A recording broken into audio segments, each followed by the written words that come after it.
To me, leveling up is basically being able to transfer that expertise and level up the people that is around you to be better than you are. That's fantastic. That is awesome. I put you on the spot and you absolutely nailed it. All right, welcome back everyone. We are here for another episode of Level Up, and you may have noticed by the background we are not in the shed today. So we are actually doing our first podcast over Zoom, which I'm pretty excited about. So we've got a bit of a setup here in the office, and we have a really, really special guest for you today. It's something very out of our normal, from our normal type guests, but I believe she is going to be able to deliver some very, very valuable information, whether it helps you out in the future or helps you out now or whatever, and maybe just gives you a good understanding of what's happening in the economy at the moment. So today we have Dr. Asti with us. She's the Chief Economist for PRD, so actually looks after all of PRD across Australia. So welcome aboard. Hello. Well, thank you so much for having me. Look, this one is a real pleasure. And look, I'm sitting here quite nervous actually, because you're probably the most professional person we've had on the podcast so far. So, oh my goodness. No, it's my pleasure and my honor to be here. I love talking real estate, obviously, and every single parts of real estate, whether it's from a homeowner's perspective, from a builder's perspective, a developer, an investor, buyer, or even just in general, the economy and what's happening right now and how it's impacting everyone. So thank you for having me. No, it's seriously so awesome, because I believe you're going to be able to deliver so much value. So our most of our audience are builders and tradies, but we also do get homeowners, and we also have, which to our surprise, we've had a few younger people that actually don't know what they want to do in their career. And from our podcast, they've decided, hey, I want to be a designer, or I want to be an architect. So you never know what comes of these things. But obviously, there's a lot of talk in the media at the moment about interest rates and recessions, and who knows what's going on out there. But like, you're the person that actually comes up with this information and delivers it to PRD across Australia. So what are you actually seeing at the moment? I mean, look, it's very fair enough to kind of look at everything that's happening right now and sort of go, oh my goodness, what is actually happening? What kind of a storm is brewing, so to say, and who you can kind of look at when it comes to data, and also, what does it actually mean for you? And I think that's the most important part about the current situation, is that although there is a lot of talk on media about, figures, so for example, whether the interest rate's going up, whether home repayments is going to be extra, cost of living, everything that the media is talking about. The most important part that I would always say to everyone is, yes, sometimes you read these things and it can sound very depressing, especially if you're talking about recession, you're talking about people not being able to afford their mortgage anymore, or mortgage stress, or people not being able to continue building, or people not being able to continue their renovations. It is very doom and gloom sort of thing, very kind of like, oh my God, we're about to jump off a roller coaster kind of thing. But I always think of it more as these are facts, right? They're facts, they're numbers. Yeah. They're things that happen, in terms of, yes, the cash rate, or the RBA is increasing the cash rate, maybe by 25 basis points or by 50 basis points. We don't know. That's going to happen next Tuesday. Sorry to butt in, like, for our listeners that are listening, what's the basis point? So a basis point is the generic sort of like percentage that the RBA would normally increase or decrease their cash rate. So they might increase it or decrease it by 25 basis points or 25%, or 50 basis points, which is basically 0.5%. Yeah, so either awesome. 0.25 or 0.5%. So if, for example, the cash rate goes from, just hypothetically, from 1.5 to 1.75, then that means there's been a 0.25 or a 25 basis points. Yeah, awesome. So those numbers, many people look at them and they kind of go, oh my God, what does that mean? and they kind of look at the media, and the media does put a sensationalist kind of spin towards it. But the most important thing is to remember, what does it mean for you? How does it impact your own financial situation? And how does it impact what is it that you want to do when it comes to your portfolio? Whether you're a builder, whether you're an investor or a homeowner or a buyer or a seller, what does it mean for you and for your own financials? And basically, what is it that you want to do with your portfolio in real estate? Yeah, I think that's important. And so we were having a little bit of a chat before we started today, and we were talking about how you were saying that different, like it can be very doom and gloom, and they might pick out one area and it's either up or it's either down or whatever, but within that area, there's also a lot going on. So can you talk a little bit more about that? Like it's not, like I think when we see a lot of this stuff on media, it's all thrown in the one basket. So it's like, oh my God, the world's ending.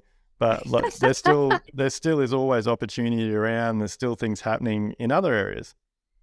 Yeah, it's interesting what is being put out there, and and like I said, some of the wording can be very sort of like, oh my God, we're going to jump off a cliff, and there's no sort of like safety net, and we're all going to fall kind of thing.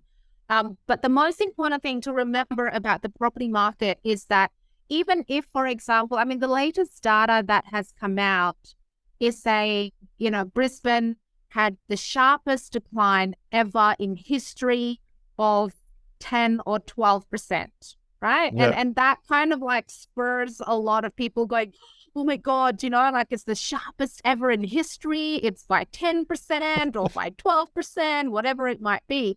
But the thing is, within Brisbane, and this is the same with Sydney, same with Melbourne, and they have actually had a higher decline than us here in Brisbane. But in every single market, there's always markets within markets within markets. So in Sydney or in Brisbane or in Melbourne or wherever you're listening to this podcast, your local market or the area that you're very much so interested in will have its own dynamics based on how much demand is going into the area. So how many people want to live in the area and how much supply is available in the area. So how many houses, units, or townhouses. And so that's what I say when I say within a market.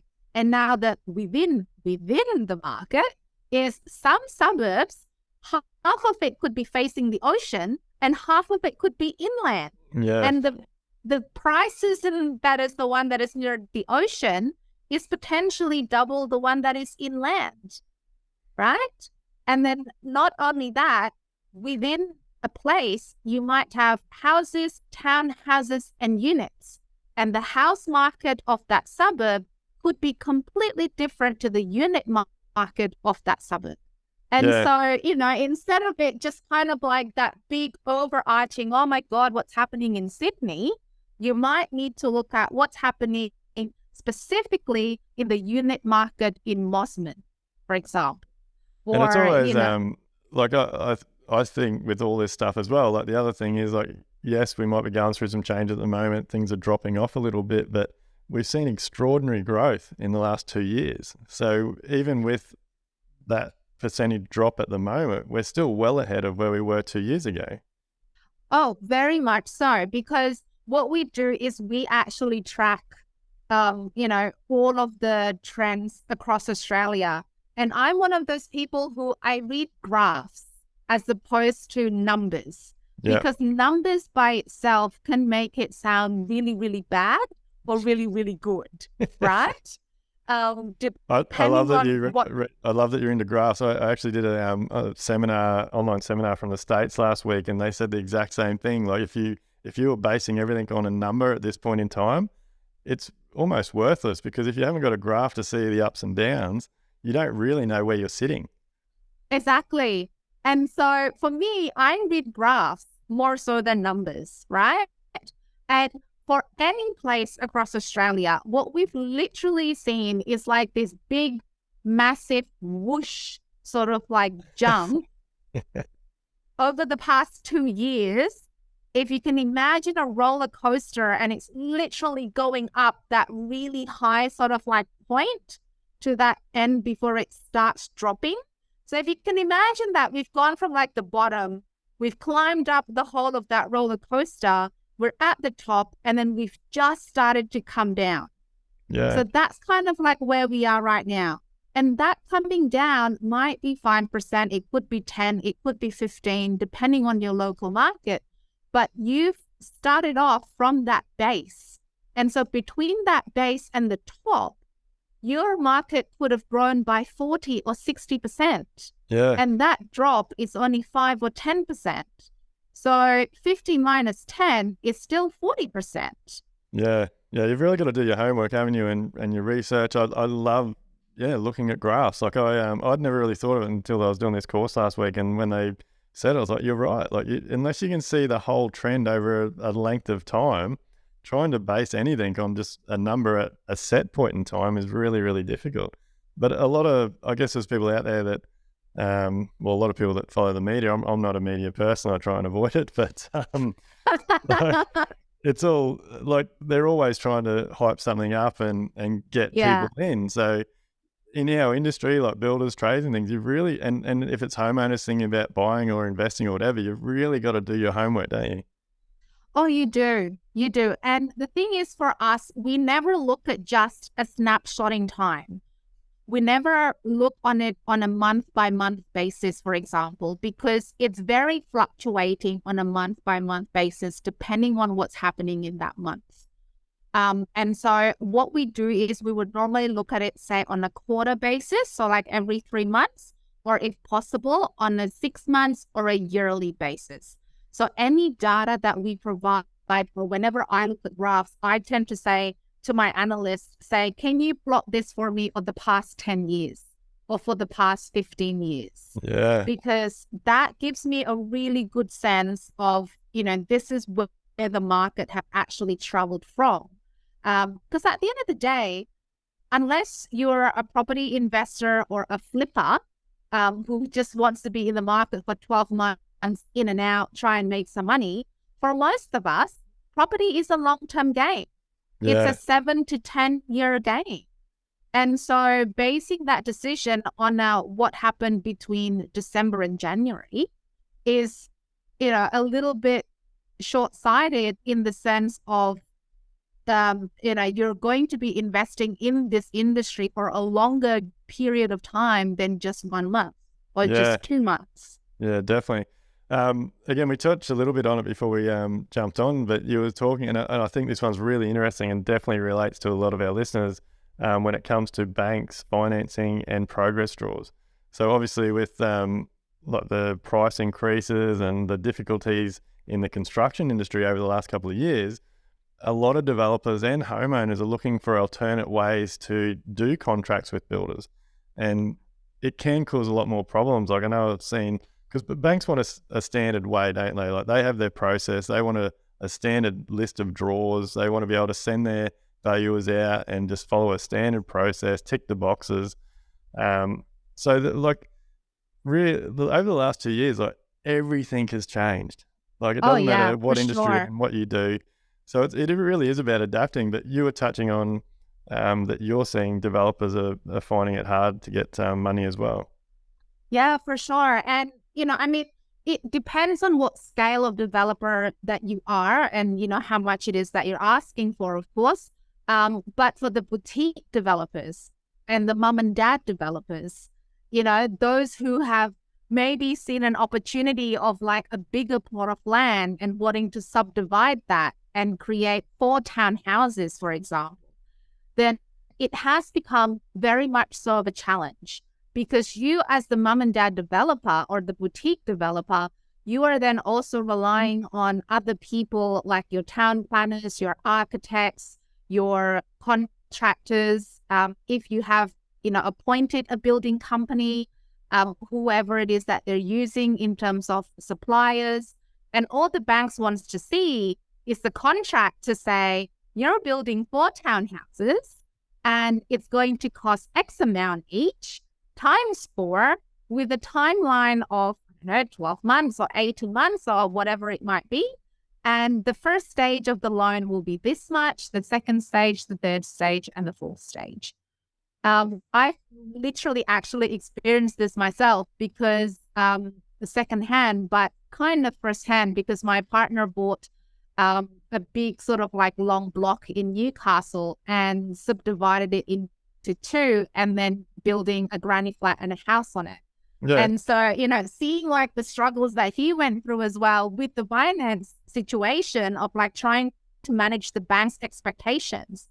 And I sit on the Queensland Residential Committee for the Property Council of Australia.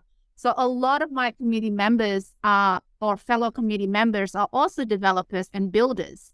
And they're talking about creating a more variable contract or a more flexible contract between themselves and their clients, where for them, it's very much so communicating, hey, these are the delays, or this is how much extra it's actually going to cost if you're still wanting to go with your preferred supplier or your preferred timber or preferred, wall or your preferred tile or whatever it might be. Yeah. And then the situation is that then the client will then have to go back to their bank and go, hey, my builder or developer has given me a new quote. How can this be absorbed into the construction loan? Or my builder developer have asked for a variable in the contracts. Or what they would like to do is have a contract for the first stage, and then the second stage, and then the third stage. So it's 4 different contracts as opposed to one big contract. And, the banks are not equipped yet to be able to deal with these different ways or different innovations that the building and construction industry is doing to be able to manage expectations, to be able to deliver the products in this current situation. Banks want certainty. Like they want a contract, they want an end price, and they want to know that this is the draws, this is how you're going to work through it, this is the timeline. You're going to, it's there's definitely a lot of talk in our industry about doing cost plus contracts. I'm definitely not a fan. I think they work for certain parts of our industry and possibly really big developments, but for smaller builders, I think there's just it's a can of worms. There's so much opportunity to get yourself in trouble. But because personally, I believe it's the builder's responsibility to put in the time and the effort, quote it accurately, build relationships with suppliers and contractors, get updates if there's going to be price increases, talk to you like we did right through the last 2 years. We've been having a lot of education during our meetings with our clients and letting them know what stage the jobs are at and look, your job, like we've got this price now, but look, we've still got to go through certification, engineering. It's probably going to be this time when your job will start. We've been notified that there's going to be a price increase on roofing, so we need to allow that in our cost. And we've managed to be really successful with that educational process throughout the last couple of years. And I think there's a lot of people out there that just see those flexible contracts and possibly cost plus contracts. I feel there's a lot of risks there because if they don't put in the time and the effort, they don't price it properly. It's not like you can just go back to a client and say, hey, the job's gone up $100,000. Like, here's the invoice.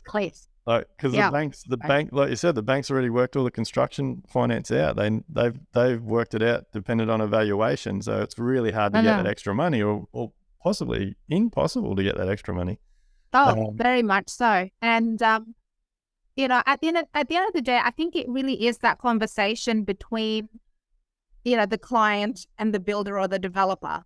And something that I always speak to a home builder, if it's their first home, particularly, because I know that there's a lot of people that did access Home Builder back when it was still available, is I've always said, have a look, and this is an economic term, but have a look at how elastic or is your demand is.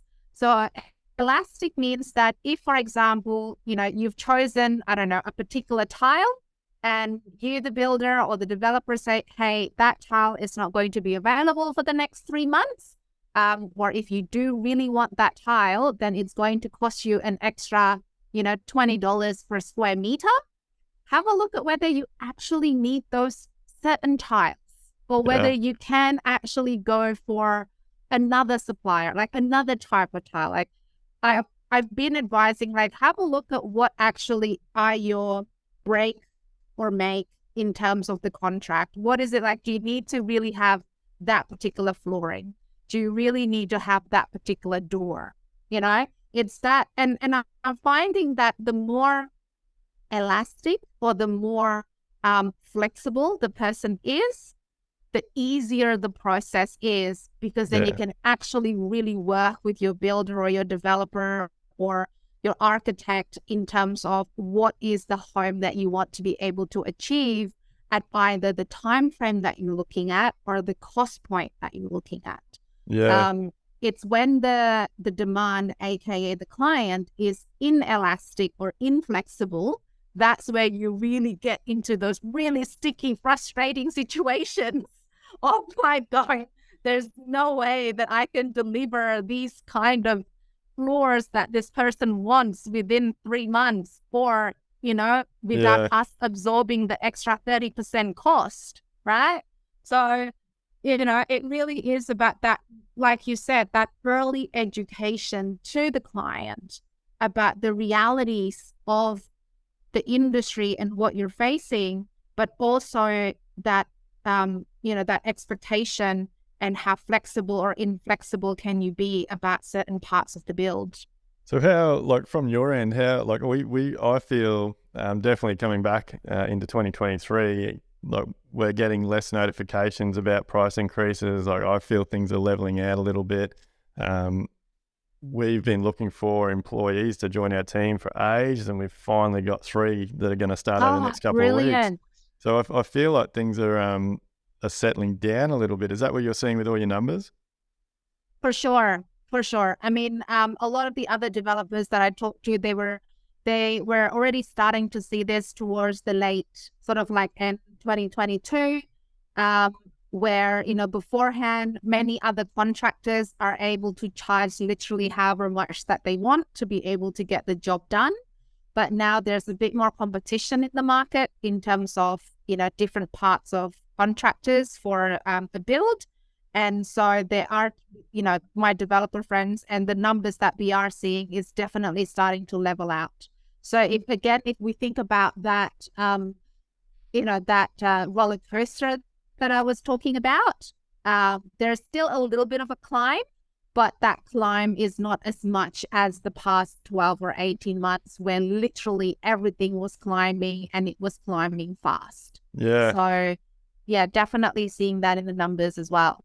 How do you, like, I've heard a lot of stuff coming out of the States at the moment that they're seeing, like, they're saying over the next sort of maybe 5 to 10 years that, like, services, contractors, builders are going to be the next big boom because property, like, I know Australia is very different, but a lot of people are going to choose to stay in their existing home and upgrade, do renovations, do a backyard, put a pool in, all those types of things, because the cost to move has just gotten extraordinary with all the price increases. So is that what you think, or are you seeing a bit of that in Australia? Well, see, the thing is, Australia, it's interesting though, because some people will say, "Oh my God, we've got so much land," but at the same time, we don't have a lot of land. You see all of these vast sort of like lands, but a lot of it is crown land. And you're seeing the blocks are getting smaller and smaller and smaller, right, for residential homes. And so people who do have that big blocks, like your 800s, your 1,000 square meters, to be able to try and replace what they currently have is pretty much almost impossible Yeah. for the price that they paid the first time or a similar kind of thing. Case study is me, myself. I live in Acacia Ridge in Australia, in Brisbane. I'm on an 800 square meter block. I have a 2-story house. It's 2 stories. It has 6 bedrooms and 3 bathrooms. So many people have said, "How come you haven't sold that yet? Like, you could make double from what you paid. And I Yeah. said, well, yeah, I can make double. But if I want another 800 square meter block within 20 kilometers of the CBD, I'm actually going to be in a worse financial position because that money that I've made will probably only be able to make the 20 or 30% deposit. Whereas Yeah. I'm at 60% equity at the moment. Yeah. So, it's kind of like that whole, it's too costly to replace. But because I do have a big block, I can actually add a granny flat if I want to at the back of my house. Or I can renovate my kitchen, or I can add a pool, exactly like what you've just said. And making my current home my dream home is much more cost efficient than actually, trying to find that substitute. Yeah. So, there is that sense that yes, the homeowner renovation or rebuild, especially the knockdown rebuilds, for example, is going to be the next big thing, just again because of that scarcity of land.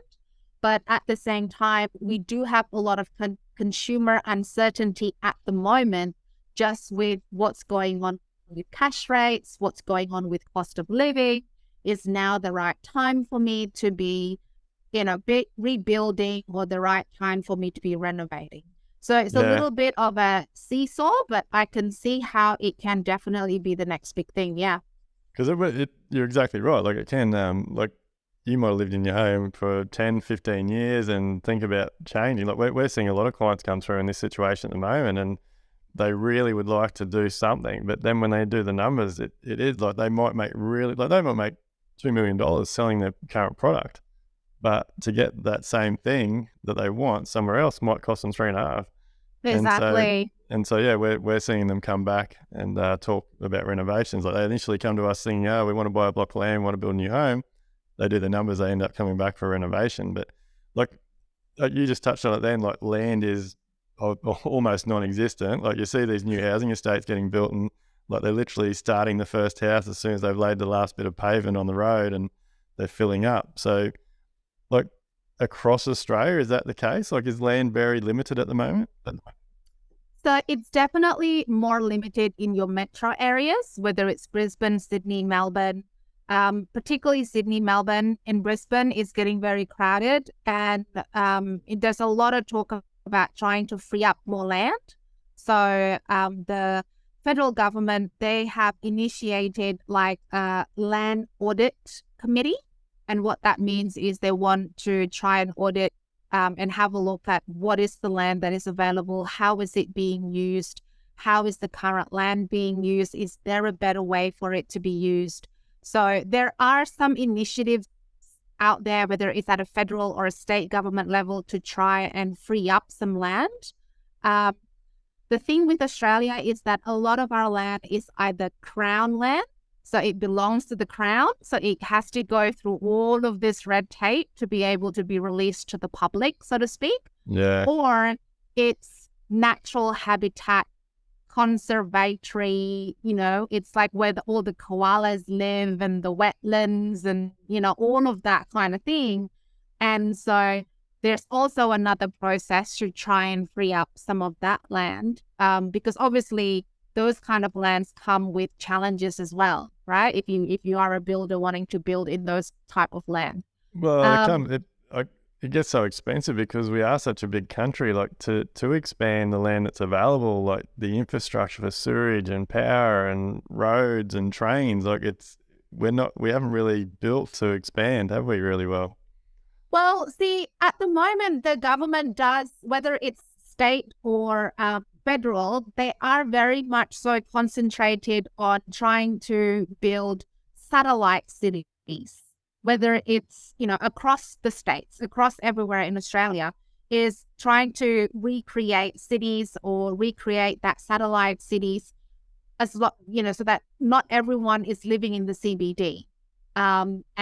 And that's why you start to see all of these new suburbs or like these new sort of like places come up and crop up, and they become the new places to live. Well, there's places But around that people never leave. Like North Lakes, like it's got everything there. Like you could literally live in North Lakes your entire life and not have to leave. You can get medical, school, like shopping, like Hey, entertainment. North Lakes have got Costco. They're winning. They've got Costco. They don't need to go anywhere. You can just go to Costco. You can get your flowers, your meat, your, big, massive muffins and those. I love the pumpkin pie from Costco, by the way. You can get like the big, massive 1 kilo pumpkin pie, and you can get your Apple TV, you can get your Samsung, you can get your fridge, you can get everywhere. You don't need to go anywhere. All you need to go is just to Costco at North Lakes, and you're done. Yeah, well, that's what there's a lot of that type of that thing popping up. Like they're these satellite cities, and you just do not have to leave. Not my cup of tea. I'd rather be away from people and traveling or doing something near the beach. But it's No, see, the thing is, I've considered that because my partner said that too. It's like, oh, we should get an acreage and, nobody around and all this sort of stuff. And I said to him, yeah, and what about if I'm alone in the house with the baby and like a bear comes or something? Like, what am I going to do? well, I don't think there's any bears in Australia, so you're pretty right there. Yeah, I know. But, it's kind of like that sort of painting the picture of like, I can't live without anyone else around just in case, if anything happens. Yeah. But, it's what the government is trying to do is to definitely create these. I mean, look at Springfield, for example, like it's almost the same as North Lakes, right? In the sense that you've got that community there, there's new schools, new colleges, everything is actually in Springfield. You don't really have to leave. And so it's about creating and finding those bigger pieces of land. The difference between us and America is that the American system makes it kind of easier to rezone land. So if it's once industrial or mixed use or commercial or whatever it might be, it's a little bit easier, their processes, to actually be able to convert those into residential land, for example. Yeah. Do you feel like I'm not sure. I'm definitely a glass half full person, not a half empty. But like I feel definitely here in Southeast Queensland, especially with the Olympics coming, like there is just so much going on here. The government spending so much on infrastructure. Our inquiry is still really thick, and most builders I talk to is like it's still coming in nice and hard. So, very much so.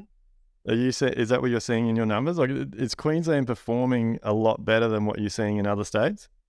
Well, so it definitely is. Even the latest report for Commonwealth Bank basically puts Queensland as the number one economy across all of the states in Australia. And most of that is because during COVID, we had such a surge in migration. Like our population growth went crazy, 40% up, whereas in other states, it declined very sharply. So we've had that massive increase in people coming into our part of the country. We've got international students back. I looked at the numbers the other day, and we're at 81% of what we would normally get in terms of international students. Yeah, right. So pre-COVID, we would normally get about 750,000 a year. And right now we're and last year we closed at about 650. So we're not too far off from that pre-COVID sort of like time. And so we are getting a lot more people coming into our country and our state as well, and in particular Brisbane. And we're still getting a lot of requests or a lot of demand from interstaters, because even though our prices have gone up, and for us, the locals, we might think, oh my goodness, I can never afford this. It's still very much so affordable when compared to Sydney and Melbourne. Yeah, yeah. And our real estate as a country, as much as we say, oh my goodness, and it's absolutely true, it's become unaffordable for us. On the world stage, I compared the numbers with the other G10 countries the other day. We're actually still more affordable compared to compared to Japan, compared to Germany, compared to the UK, compared to the US, to Canada, we're still more affordable than them. So our amazing city of Brisbane is still half price or maybe even a third of Beijing, New York, London, Paris. And so, they still look at our real estate as very much so more affordable with bigger land and more bang for buck. And it's the best place in the world. It's the best place in the world, the way that we handled COVID. So, it's all of these things kind of like piling on top of each other to create that really big demand. And at the end of the day, at the moment, when it comes to what your family needs or what you need as a person in terms of your real estate needs, you might not be able to find whatever it is that you're looking for in the market. And so that's when you start to build. And so, to me, it doesn't really surprise me when people say, oh, I've still got a lot of demand. There's still demand there. People are still inquiring about a build. It's not surprising to me at all, because at the end of the day as well, there is already an understanding from everything that we know that the build might be more expensive at the moment, or that there might be more delays. So I think it's really interesting listening to everything you're saying, and I think it would definitely help our listeners. Like for people out there that are like most builders, their goal is to become a developer, to do their own projects. Like I think a lot of it's to do because they think if they do their own projects, they're not going to have to deal with clients. But there's pros and cons to everything. But like to hear the information that you're looking for at PRD, it's the same information that they need to be looking for, isn't it? Like I hear you say you're looking at like what governments are doing, what schools are doing, like you're looking at overseas markets, what they're doing. It's really important if you want to get into that development type market that you do your research, isn't it? And figure out what's in the area. Like I imagine you take into account, you do your homework with bigger companies, like where's the next Bunnings going to be? Where's the next Woolworths going to be? All those types of things. Oh yeah, for sure.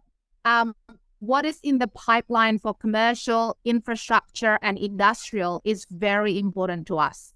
So whenever we do our market updates or our property reports for a particular PRD, so for example, the PRD in Bungendore or the PRD in Hobart or the PRD in Southport, wherever a PRD is, we always include a project development map.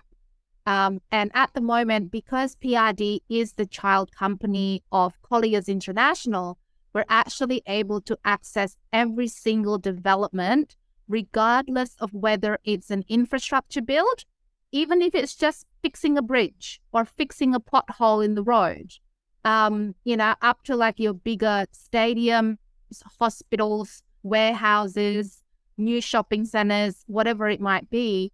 At the moment, actually, I just finished looking at data for Robina and Shayla Park before I came to this podcast.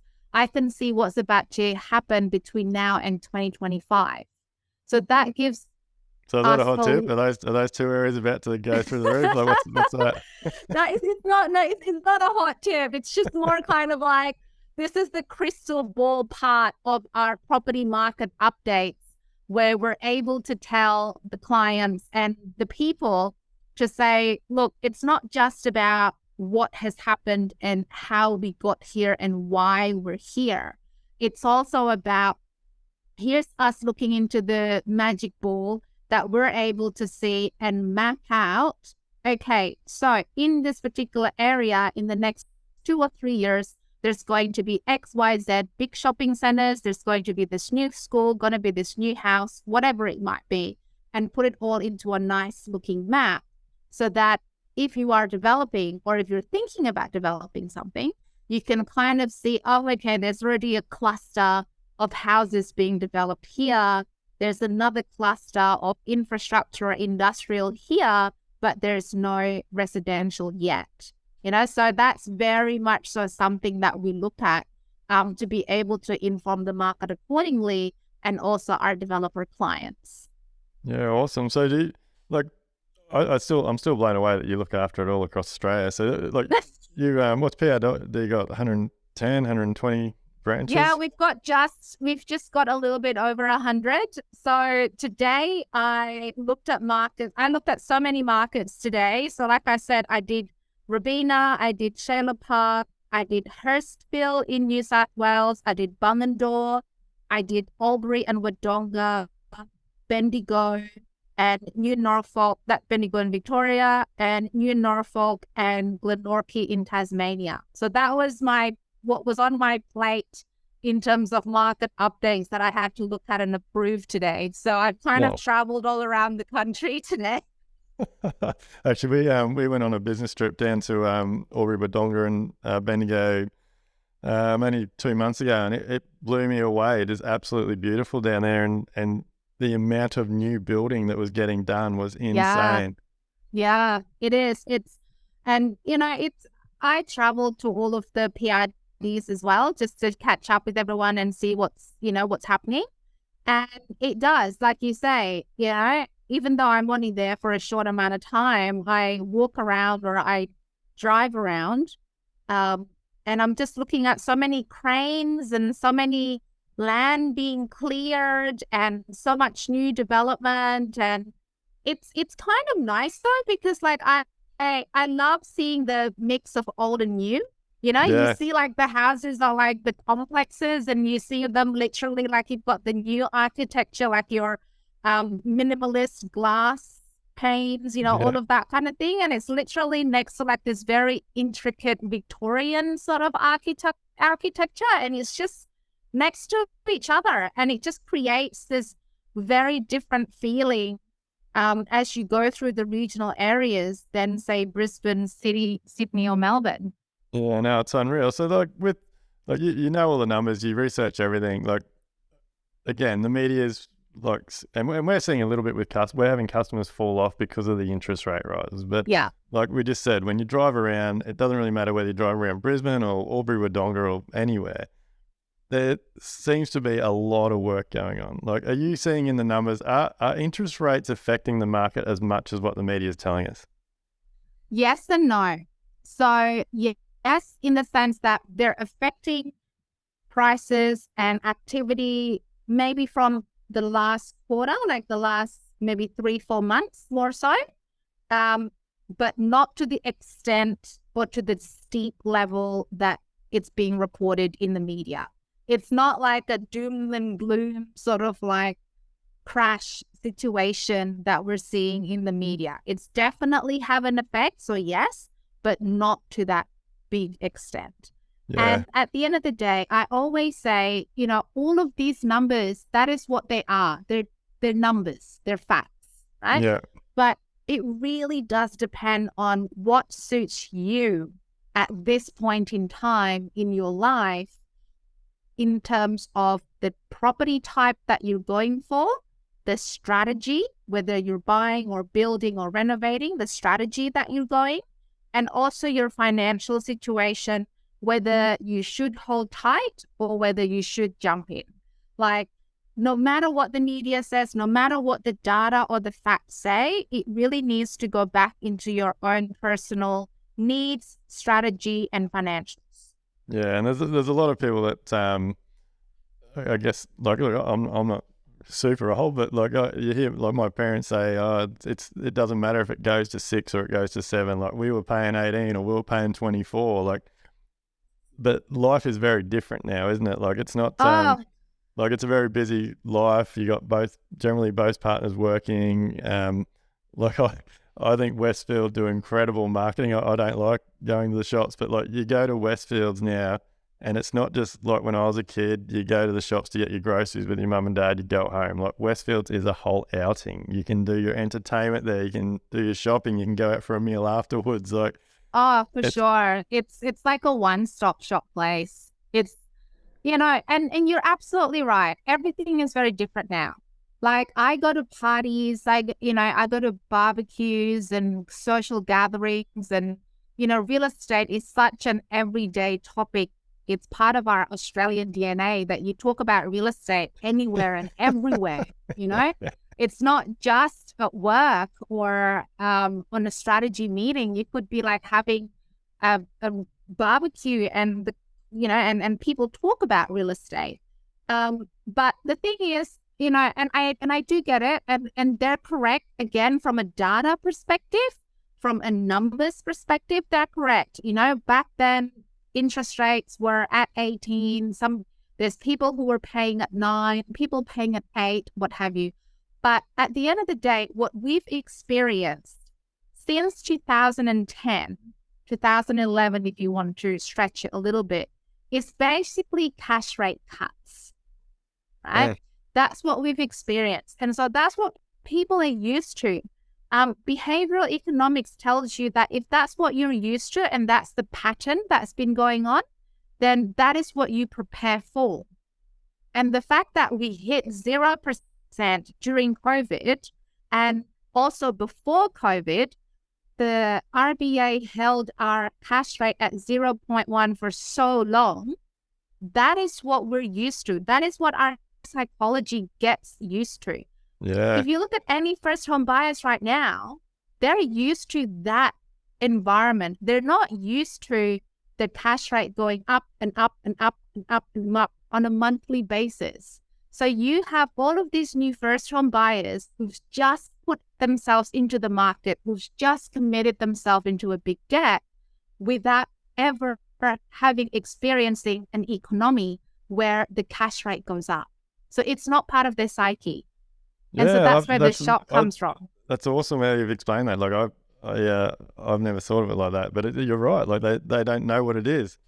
They don't know any different. Anyone that's come into the market in the last 10 years doesn't know any different. No, and to them it's just numbers. They just hear 18 and they hear 18. They don't hear 18 and then back then this is what the grandparents had to do. Property markets. I remember looking at Brisbane because I was looking at what was prices before the Expo 1988, and it was still like at 75,000, 100,000. Yeah, and you can't. And yes, interest rate might be 15% back then, but you can't really compare that because our price right now is in the millions. So, it's very much so that real comparison of apple to apple as opposed to apple to oranges. And that's what, like, whenever I'm at a barbecue, I always say, well, you got to compare the same kind of sausages. You can't be comparing sausages and steak, So, it is very much so that difference right now in situation. Yeah, no, look, I'm really interested to see what happens over the next 6, 12, 18 months. I'm very positive. Like I said, we got a lot of work on. We got a lot of inquiry coming in with everything that I'm doing in the industry. We're no different to every builder. Like I said, we've had 3 jobs fall over because the interest rate rise and people just couldn't stretch their finances that little bit more. So I think there's going to be a lot of that happening. But on the other side of that, there is a lot of positive out there. Like there's a lot of new developing going on. There is land coming available. It's just going to be, I guess, first in, best dress. But for me, the other thing that's exciting about this year is that like materials and things, we have seen them level off. So I don't think, and I'm not sure if you do this sort of data, but I don't see the cost of building skyrocketing like it has in the last it's gone up over the last 2 years, but the last 8 months of last year or even 6 months, like it just took off. Yeah, for sure. And I think all that's leveled out a lot. So I'm really positive about what's coming up for this year. Is PRD positive about the future and what's happening? Very much so. Very much so, because all of our agents on the ground are literally reporting back the same thing. Demand is still there. Yes, some buyers do take a longer time to make up their mind. And a lot of it does go back to that that consumer uncertainty and them kind of figuring out where they are in their financials, stuff like that. But properties are still being sold. And we are still seeing double-digit numbers when it comes to open home inspections, whether it's for rentals or whether it's for to be sold. There's still that high level of inquiry. Some might say that, we're not really seeing that for the past month. But then again, the past month in real estate have always normally been quite slow with the, December and Christmas and people on holidays and all that kind of thing. I know some people that literally only came back to work like last week. Yeah. So, there is still Again, definitely. like just that in itself, like the media jumps on that. Oh, it's slow. I Like know, people aren't and going it's to like, open homes. Like, like, and it's funny though, because like like we have this WhatsApp group, right? Of like all of, everyone who's in real estate, or everyone who's at PRD, and they're going, oh, I haven't had any inquiry for a week. And you sort of got, yeah, because it's like the week after New Year's Day, and everyone might still be on holidays, and it's school holidays, and parents are still on holidays. And so, and then you get the sensationalism of like, oh my God, it's slower than before. Cash rates really impacting, when really it's a seasonal thing. And so we're definitely positive. Most of the agents are positive in terms of they're seeing development happening. They're seeing the buyers coming in. They're seeing sellers also being more realistic with what they can get in terms of their properties, and landlords being more realistic as well about what they can get for their rentals. And so it wouldn't surprise me if, we're going to see a steady market this year. Like kind of like that ship is like being a bit more steady, as opposed to being on a roller coaster that goes up and down and up and down. Like yeah, we're yeah. starting to see that steady market. So for any listeners out there that are thinking about doing developing, like, does PRD make the research that you do available, or is it just all in-house stuff? Yeah. Yeah, no. So all of the research that we do for the PRD offices are available online. There's no charge to them. You just have to sign up, just because we just want to make sure that you're not a robot, the usual thing. Yeah. And everyone can download any of the PRD reports for whichever area that you're interested in. So, Unreal. if you're interested in any certain areas in the Gold Coast, or up in Whitsundays or Tasmania or even Perth, there's PRD reports for all of those areas. And it's basically uploaded on our research hub, and anyone can create an account, again, just to make sure that it's not a hacker and it's not a robot. Yeah. And just download it free of charge. That is fantastic. I actually weren't sure how you're going to answer that, but that is amazing that all that information is readily available to people because a lot of people wouldn't even think to look. Yeah. It's very much so that a lot of people think that research and data is like hush hush. Whereas for me, it's more like, look, information is out there for everyone. Like we want to help everyone that is in the real estate community. Of course, if someone wants us to do a specific report for them, like for example, Lendlease is our client, the GTP group is our client. If they want to do a special report just for them based on what they need, then it is a research consultancy cost basis. But if anyone is looking for information about, what's happening in particular markets, what sort of developments that we know of, like I said, that's normally the part that is really important, is knowing what's about to come to the market. And at the moment, we can see all the way up to 2025, 2026. Then a lot of people just download the property market updates and, have a bit of a read. That PRD website, like is there a website address? Yeah, so if you just click, if you just Google PRD research, it should literally link you up to our research hub, and you'll be able to search based on the area that you're interested in. Yeah, that is unbelievable. So look, you've given so much value today. Like, just before we wrap it up, I'm really interested. How did you get into this industry? Like, how did you get into what you're doing? Is it a passion? Did you always know what you wanted to do? Like, because you seem very, very good at it. Like you're, and look, don't take this the wrong way, but a lot of people that I've met that are really into their numbers and things, like accountants and stuff, you're really bubbly. Like, you're a joy to talk to. So that's awesome. Well, I am actually an academic in my past life. I still am. I still lecture for the Queensland University of Technology. So how I went into this job was our past chairman, managing director, Tony Brazier, who many people would know in the real estate world. He took a chance on someone who is an academic, someone who did her PhD on asset management, and someone who has all of the research skills, so to speak. So I've been in the real estate industry for the past 8-9 years. And as a researcher, what Tony wanted was the research skills as opposed to the real estate, kind of like experience. Because sometimes when you've been in real estate for a long time, then how you do research is a bit biased or a bit tainted, so to speak, with, what you've been selling on the market or, any of those sort of like experiences. But for someone who's very strong in their research abilities, I always like to think myself as someone's soft skills is like water. So my research abilities is like water.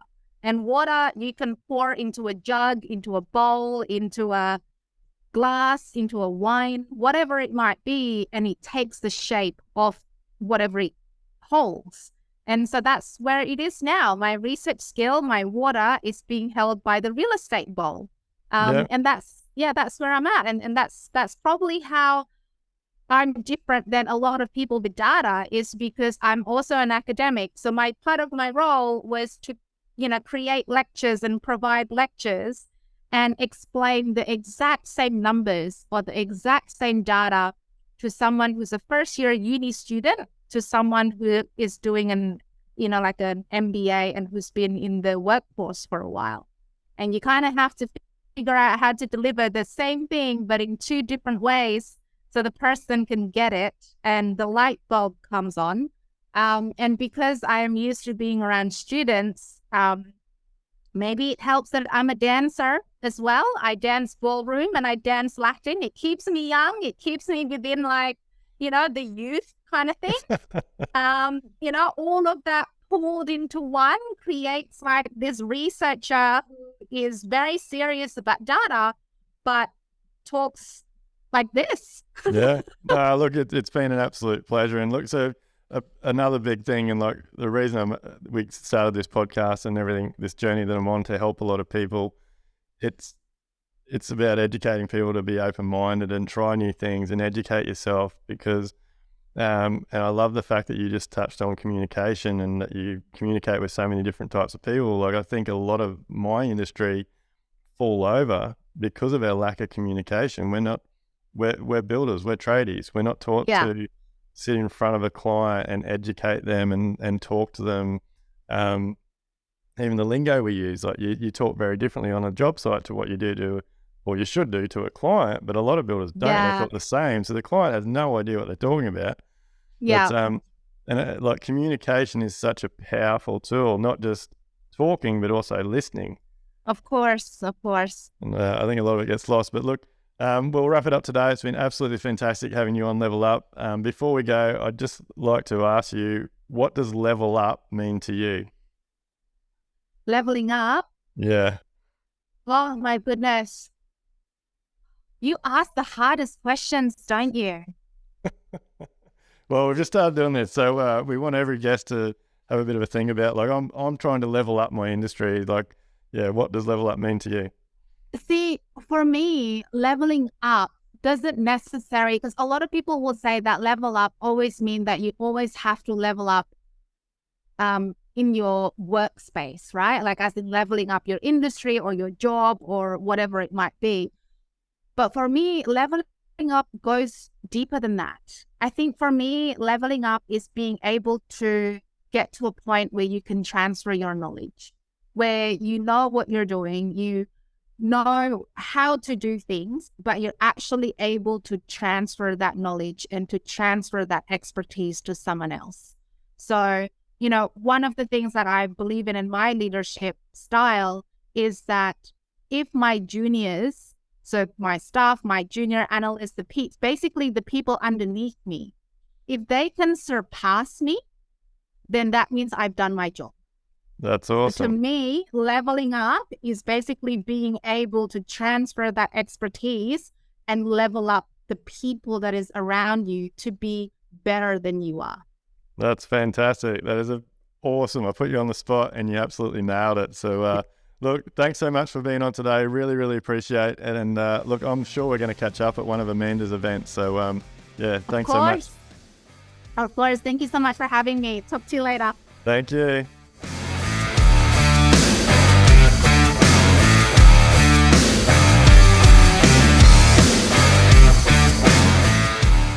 Everything discussed during the Level Up podcast with me, Duayne Pearce, is based solely on my own personal experiences and those experiences of my guests. The information, opinions, and recommendations presented in this podcast are for general information only, and any reliance on the information provided in this podcast is done at your own risk. We recommend that you obtain your own professional advice in respect to the topics discussed during this podcast.